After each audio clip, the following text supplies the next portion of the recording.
గురు పౌర్ణమి. ఓం గురుభ్యో నమ. మన ప్రథమ గురువు వ్యాస మహాముని. వ్యాసుడు గురువు అని ఎందుకు అంటున్నాము? వ్యాసుడు మానవాళికి ఉపయోగపడే విధంగా వేదాలను విభజించి అందించాడు. ఉపయోగంగా అంటే మానవ జన్మ సార్థకత అంటే ముక్తి మార్గం అని. వ్యాసాయ విష్ణు రూపాయ అని నారాయణుని అంశే వ్యాసుడు అని అంటారు. తదుపరి గురువులు శంకరాచార్యులు, రామానుజాచార్యులు, మధ్వాచార్యులు, ఇంకా అనేక మంది మహానుభావులు. ఈ గురు పౌర్ణమి సందర్భముగా శంకరాచార్యులు వారు ఆశువుగా చెప్పిన భజగోవిందం గురించి క్లుప్తముగా ప్రస్తావించాలనిపించింది. శంకరాచార్యులు వారు కనకధార స్తోత్రం, లక్ష్మీ నరసింహ కరావలంబ స్తోత్రం, సౌందర్య లహరి ఇలా అనేకం రచించారు, చెప్పారు. ఈ భజగోవిందం ఆశువుగా చెప్పారు. సందర్భం అలాంటిది.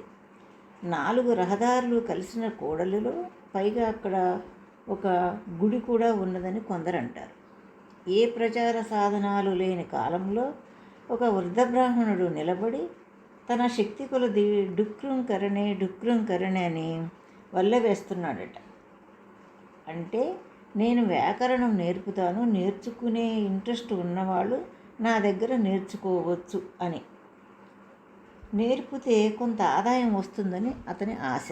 అటువంటి సందర్భంలో 14 మంది శిష్యులతో సంచారం చేస్తూ అటుగా వచ్చిన శంకరాచార్యుల వారికి ఆ వృద్ధ బ్రాహ్మణుని ఆరాటం చూసి గోవిందనామం జపించే వయసులో ఇంకా ధన సంపాదన కోసం ఆరాటపడటం మనసుకు బాధ కలిగించి వెంటనే ఆశువుగా భజగోవిందం మూఢమతే సంప్రాప్తే సన్నిహితి కాలే నహి రక్షతి డుక్రం కరణే అని 12 శ్లోకాలు చెప్పారట. ఆ శ్లోకాలను 12 మంజరీక స్తోత్రములు అని అంటారు. వెంటనే ఆ 14 మంది శిష్యులు ఒక్కొక్కరు ఒక్కో స్తోత్రము చొప్పున 14 స్తోత్రములను చెప్పారని, వాటిని 14 మంజరీక స్తోత్రములని, చివరగా శంకరాచార్యులు వారు 4 స్తోత్రాలు చెప్పారని, మొత్తం 30 స్తోత్రాలు భజగోవిందములో ఇమిడి ఉన్నవి. ఈ భజగోవిందములో శంకరాచార్యులు వారు ఓ మూర్ఖుడా అని సంబోధించారు. బాధతో కూడిన కోపం. ఇంత వయసు వచ్చిన పరమాత్మను చేరుకునే గోవిందనామాలు జపించకుండా డుక్రుంకరణి అని జపిస్తున్నావు. నిన్ను రక్షించేది గోవిందుడే కానీ డుక్రుంకరణే అనే వ్యాకరణ సూత్రాలు కాదు అని. ఆ 30 స్తోత్రాల భావార్థం తెలిసినప్పుడు మనసు చాలా వికలమైపోతుంది, వైరాగ్యం ఏర్పడుతుంది. కానీ మనం మనుషులం కదా, క్షణకాలమే ఆ వైరాగ్యం మళ్ళీ మామూలే. ఆ వృద్ధ బ్రాహ్మణుడి వలన మానవాళి ఎలా భగవంతుని సేవించుకోవాలని శంకరాచార్యులు వారు తెలియజేశారు. మహానుభావులందరూ భగవన్నామస్మరణ చేయడానికి కష్టపడక్కర్లేదు, డబ్బు ఖర్చు లేదు.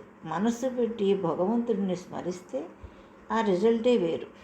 మానవాళి చేయవలసిన ఒకే ఒక సాధన మన ఆత్మను పరమాత్మలో లీనం అవ్వడానికి భగవన్నామస్మరణ చేయాలని. ఈ భజగోవిందములోని 30 శ్లోకాలను మోహముగ్ధరం అని అంటారు. ముగ్ధరం అంటే గుర్రమును అదిలించే ఆయుధం. గుర్రము వేగమును పెంచడానికి అదిలించే చర్ణకోల అంటారు, అలాంటిది. ఇక మోహముగ్ధరం అంటే మోహం అంటే కోరిక, ప్రేమ, ఇష్టం. ఇలా ముక్తి మార్గానికి ఉపయోగపడే భగవన్నామస్మరణపై మోహం పెంచుకోరా అని.